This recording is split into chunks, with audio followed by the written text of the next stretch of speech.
ሚድዋይፍ ማለት ከስም በላይ ነው። አንዳንዴ ሰዎች ሚድዋይፍ የሚለውን የሙያ ትርጉም ባለማወቅ አዋላጅ ብለው ዝቅ አድርገው ሲናገሩ፣ አንዳንዶቹ ደግሞ ጎልኪፐር የሚል ስም ሲሰጡ ሰማለሁ።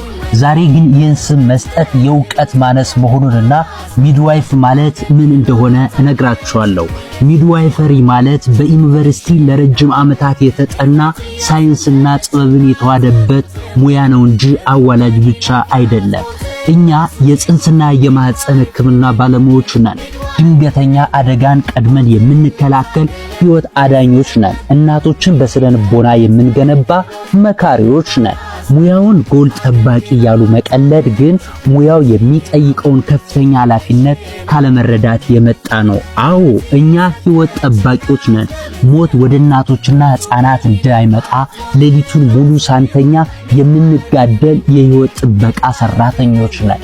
ነገር ግን ይሄ ቀልድ ሳይሆን የሺዎች እናቶችን ሕይወት የማዳን ትልቅ ክብር ነው። አዎ እኛ ሚድዋይፎች ነን። አንድን ሙያ ዝቅ አድርጎ መጥራት ያ ሙያ ለሀገር የሚያበረክተውን አስተዋጽኦ አለማወቅ ነው።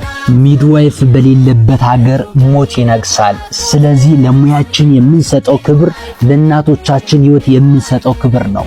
እኛ ሚድዋይፎች ሙያችን ሳይንስ ነው፣ ስራችን ሕይወት ማዳን ነው። ክብራችን ደግሞ እናቶች በሰላም ወደ ቤታቸው ሲመለሱ ማየት ነው።